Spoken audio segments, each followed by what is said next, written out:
இலங்கை இராணுவத்தினர் விடுதலை புலிகளிடமிருந்து கைப்பற்றப்பட்டதாக கூறப்படும் ஒரு தொகுதி தங்கம் இன்று பொலிஸ்மா அதிபரிடம் கையளிக்கப்பட்டது. யாழ்ப்பாணத்தில் டக்ளஸ் தேவானந்தா மீது தாக்குதல் முயற்சி. இந்தியா பாகிஸ்தானுக்கு இடையிலான யுத்த முறுகல் தொடர்ந்தும் பதட்டமான சூழ்நிலை. இனி விரிவான செய்திகள்.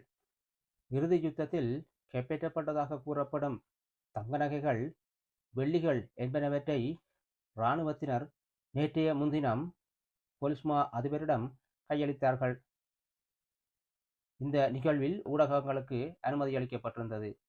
இதுவரை காலமும் இராணுவ கட்டுப்பாட்டில், இராணுவ பாதுகாப்பில் வைக்கப்பட்டிருந்த இந்த ஒரு தொகுதி தங்க நகைகள் தற்போது பொலிஸ்மா அதிபரிடம் கையளிக்கப்பட்டு, இந்த கையளிப்பு நிகழ்வில் பொலிஸ்மா அதிபர், இராணுவ தளபதி மற்றும் ஊடகவியலாளர்கள் பங்கு கொண்டிருந்தனர். பொலிஸ்மா அதிபர் தெரிவிக்கையில், இந்த தங்க நகைகள் அனைத்தும் மத்திய வங்கியிடம் ஒப்படைக்கப் போவதாகவும், மத்திய வங்கியிடமிருந்து அந்த நகைகளை உரியவர்கள் தகுந்த ஆதாரங்களை காட்டி அதை பெற்றுக்கொள்ளலாம் என்றும் கூறப்பட்டிருக்கிறது. இங்கே ஒரு விடயத்தை கவனிக்க வேண்டியிருக்கிறது. இன்றைக்கு யுத்தம் முடிவடைந்து 16 வருடங்கள் ஆகிவிட்டன. இறுதி யுத்தத்தில் அனைத்து மக்களும் இராணுவ கட்டுப்பாட்டுக்குள் உடுத்த உடுப்புடனேயே வந்திருந்தனர். மக்கள் கடுமையான சோதனைகளுக்கு ஆடைகள் களையப்பட்டு கடுமையான சோதனைகளுக்கு உட்பட்டு அனைவரும் அனைத்தையுமே இழந்து உயிருடன் மட்டுமே இந்த இராணுவ பிரதேசங்களுக்கு வந்திருந்தார்கள் என்பதும் குறிப்பிடப்பட வேண்டியிருக்கிறது. தற்பொழுது எந்த ஆவணங்களை கொண்டு இந்த மக்கள் இந்த நகைகளை மீட்பார்கள் என்பது கேள்விக்குறியாக இருக்கிறது.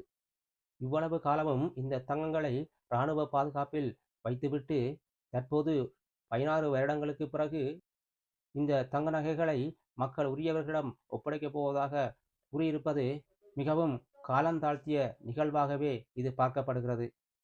இந்த மக்கள் தற்போது இருக்கிறார்களா இல்லாட்டிக்கு இல்லையா என்பது கூட இன்று வரைக்கும் தெரியவில்லை.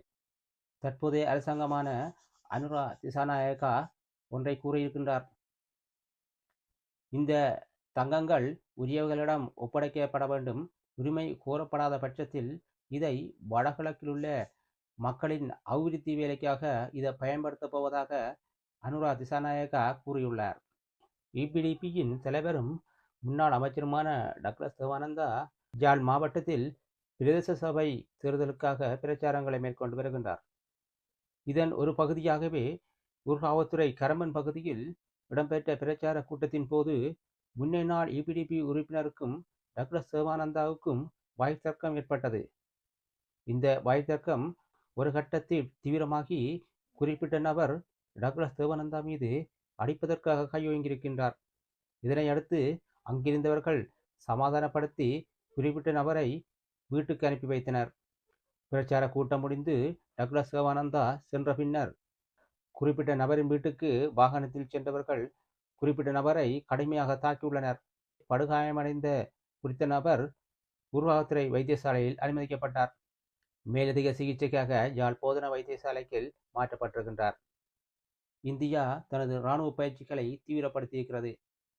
கடல்வழி தாக்குதல்கள், வான்வழி தாக்குதல்கள், தரை தாக்குதல் என பயிற்சிகளை தீவிரமாக ஈடுபட்டுள்ளதாக தெரிகிறது. அதேபோன்று பாகிஸ்தானும் இராணுவ பயிற்சியில் தீவிரமாக ஈடுபட்டிருக்கின்றது.